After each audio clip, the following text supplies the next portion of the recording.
గోదారమ్మ కుంకంబొట్టు దిద్దె మిరప ఎరుపు లంకానాథుడింకాగనంటూ పండు కొరుకు చూసే చూపు ఏం చెప్పింది సీతాకాంతకి సందేహాల మబ్బే పట్టె చూసే కంటికి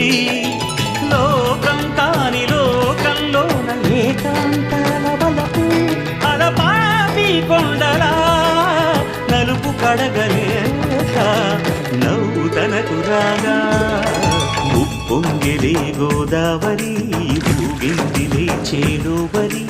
భూదారిలో నీలాంబరి మా సీమకి చీనాంబరి